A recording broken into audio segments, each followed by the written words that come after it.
Sekarang saya lanjutkan kembali.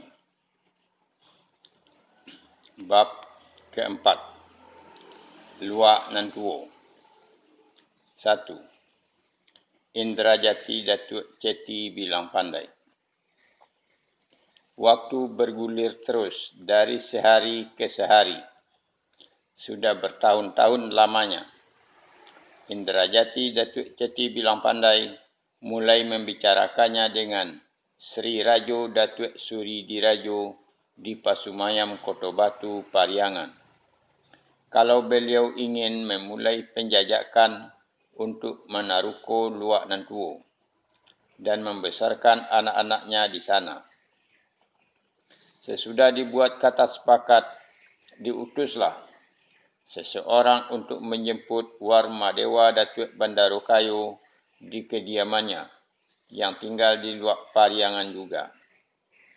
Dan seorang utusan untuk menjemput Indosudah Datuk Maharajo Basa di kediamannya di Luak Padang Panjang. Sesudah berunding dan mufakat di balai-balai dan saruang, beratapkan langit, berdindingkan angin, berlantaikan batu, maka disetujuilah perjalanan Indrajati Datuk Ceti bilang pandai bersama dengan istrinya Puti Indojalito dan anak-anaknya, termasuk Sultan Paduka Basa, juga datuk yang berlima orang, serta orang-orang yang serombongan dengan beliau itu dahulu dari Tanah Besar. Sesudah ditentukan waktu dan harinya, mereka mulai berangkat dari Pasumayam Kota Batu, Pariangan menuju Luak nan baru. Sebagai catatan, sayangnya tidak ada buku tambo maupun buku sejarah yang mencatat tahun keberangkatan Indrajati Datuk Ceti bilang pandai dengan orang rombongannya dari Pariangan itu. Penulis hanya bisa memperkirakan, yaitu sebelum abad Masehi, sekitar tahun 270 sebelum Masehi, berdasarkan perhitungan sebagai berikut. Dari tahun kelahiran Rajo Sri Maharajo Dirajo, yaitu di sekitar tahun 325 dan sampai 322 sebelum Masehi. Kalau Rajo Sri Maharajo Dirajo berumur sekitar 60 sampai dengan 70 tahun, ditambah dengan pernikahan Indojalito atau isteri mendiang Rajo Sri Maharajo Dirajo dengan Indrajati Datuk Ceti bilang pandai lebih kurang 10 tahun, dengan kelahiran anak-anaknya yang berjumlah 5 orang. Maka tahun keberangkatan Indrajati Datuk Ceti bilang pandai diperkirakan antara tahun 255 sampai dengan 242 sebelum Masehi. Setelah menempuh perjalanan yang melelahkan dan berhari-hari menyusuri jalan setapak maupun manateh semak belukar, akhirnya sampailah rombongan Indrajati Datuk Ceti bilang pandai di sebuah luak atau daerah yang dianggapnya baik. Kemudian berhenti dan menetaplah rombongan itu di luak itu. Karena luak itu merupakan luak yang pertama sekali mereka taruko. Kemudian luak itu oleh Indrajati Datuk Ceti bilang pandai dinamakan Dusun Tuo, yaitu dusun yang tertua. Di Dusun Tuo inilah Indrajati Datuk Ceti bilang pandai menetap dan membesarkan anak-anaknya. Air cucuran atap jatuhnya ke pelimbahan juga. Sesudah anak-anaknya dewasa, termasuk anak tirinya, yaitu Sultan Paduka Basa, Indrajati Datuk Ceti bilang pandai adalah seorang ahli fikir cerdik pandai. Pengetahuannya luas tak terukur, ilmunya banyak tak terkira.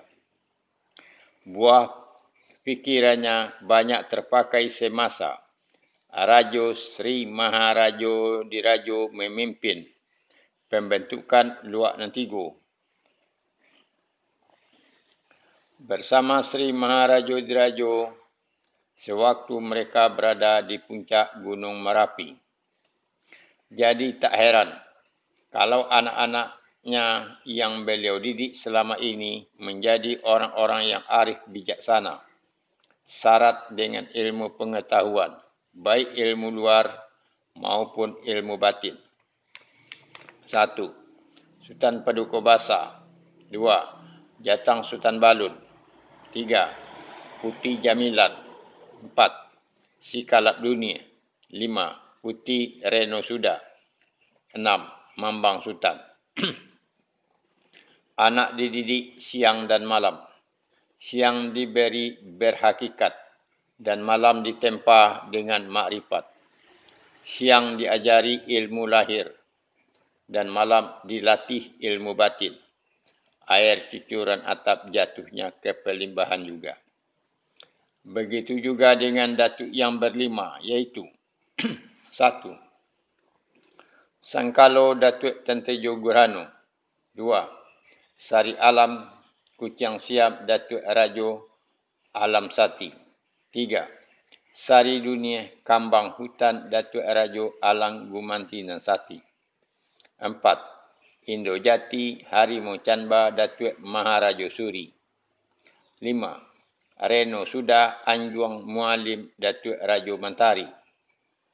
Kelima orang datuk ini menurunkan ilmu-ilmunya kepada Sultan Paduka Basa, Jatang Sultan Balun, Putih Jamilan, Sikalap Dunia, Putih Reno Suda, dan Mambang Sultan. Pada zaman itu disebabkan alamnya masih berbentuk hutan rimba dan binatang-binatang buas masih banyak yang berkeliaran dan penduduknya juga masih sedikit dan masih liar pula. Jadi, laki-laki dan perempuan perlu menguasai ilmu silat dan ilmu batin untuk menjaga diri mereka dari gangguan yang akan membahayakan dirinya. Pada zaman itu berlaku hukum rimba, siapa yang kuat dia akan berkuasa, sebab kebudayaan belum ada.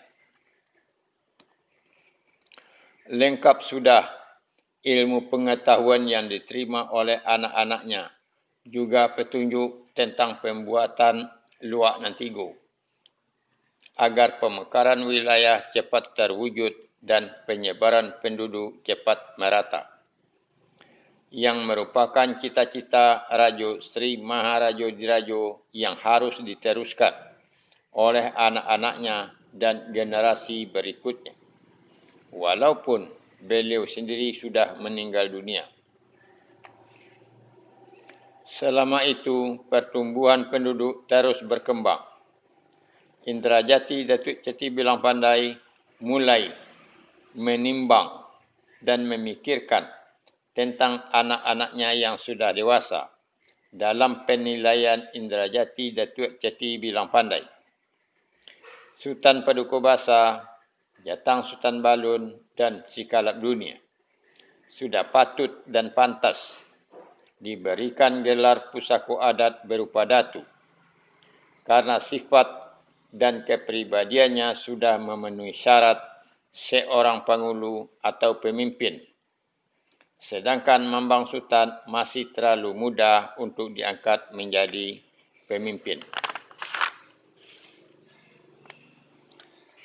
Pada hari yang sudah ditentukan, berangkatlah Indrajati Datuk Ceti Bilang Pandai bersama Sari Alam Kuching Siam Datuk Rajo Alam Sati, Sari Dunia Kambang Hutan Datuk Rajo Alang Gumanti dan Sati, dan beberapa orang kepercayaannya menemui Sri Rajo Datuk Suri Dirajo di Kerajaan Pasumayam Kota Batu, Pariangan. Sesudah mendengarkan pembicaraan Indrajati Datuk Ceti Bilang Pandai, maka Sri Rajo Datuk Suri Dirajo mengutus orang untuk menjemput Warma Dewa Datuk Bandarukayu di kediamannya dalam wilayah Pariangan. Dan juga mengutus orang untuk menjemput Indah Suda Datuk Maharaja Basa di kediamannya di wilayah Padang Panjang. Setelah mereka berkumpul dan bertemu, berunding dan bermufakatlah mereka di Balai Nasaruang, beratapkan langit, berdindingkan angin dan berlantaikan batu di Pasumayam Koto Batu Pariangan, mencari kata sepakat untuk mengangkat pangulu dan pemberian gelar kepada anak-anak Indrajati Datuk Ceti Bilang Pandai dan Putih Indo Jalito. Maka dibuat suatu keputusan untuk pemberian gelar pusako adat berupa datuk kepada 1. Sultan Paduka Basa akan diberikan gelar Datuk Katumanggungan. 2. Jatang Sultan Balun akan diberikan gelar Datuk Parapati Nasabatang. 3. Sikalap Dunia akan diberikan gelar Datuk Seri Maharaja Nego-Nego. Sultan Paduka Basa diberi gelar pusako adat dengan nama Katumanggungan adalah sebab beliau merupakan anak dari Raja Sri Maharaja Diraja. Karena beliaulah yang menerima atau yang menanggung beban sangat berat untuk memenuhi cita-cita dari ayahnya, Raja Sri Maharaja Diraja, untuk mewujudkan Luak Nantigo. Jatang Sultan Balun diberi gelar pusako adat dengan nama Parapati Nasabatang, sebab beliaulah yang dipersiapkan oleh Indrasida Datuk Ceti Bilang Pandai untuk mendampingi Sultan Paduka Basa dalam mewujudkan pembuatan Luak Nantigo dengan penambahan yang seorang atau Nasabatang. Sikalap Dunia diberikan gelar pusako adat dengan nama Sri Maharaja Nego-Nego sebab beliau mengingatkan kembali gelar yang dipakai oleh Raja Sri Maharaja Diraja. Dan beliau dianggap pantas memakai gelar Sri dan Maharaja. Kata Sri dalam percakapan sehari-hari menjadi Seri dan kata Maharaja menjadi Maraja. Nego-nego adalah sebab beliau sangat pandai berbincang dalam sebuah kerapatan. Para datuk-datuk itu dalam memberikan atau mencarikan sebuah gelar pusako adat benar-benar sudah dipikir dan dikaji dan disesuaikan dengan kenyataan yang sebenar-benarnya dan tidak sembarangan saja memberikan atau mencarikan sebuah nama gelar pusako adat, apalagi yang rumit dan susah untuk dimengerti. Kedua, pemberian gelar pusako adat datuk ini, penegakannya akan dilakukan di Dusun Tuo, Luak Nantuo. Sesudah diambil keputusan itu, tidak lama kemudian berangkatlah beliau-beliau itu ke Dusun Tuo untuk melaksanakan keputusan yang sudah mereka sepakati. Demikianlah mengenai Indrajati Datuk Ceti Bilang Pandai. Nanti akan dilanjutkan dengan menegakkan dan menanam datuk yang keempat 3 sarangkai. 1. Sultan Paduka Basa Datuk Katumanggungan. 2. Jatang Sultan Balun Datuk Parapati Nasabatang. 3. Kalap Dunia Datuk Seri Maharaja Nego-Nego. Terima kasih.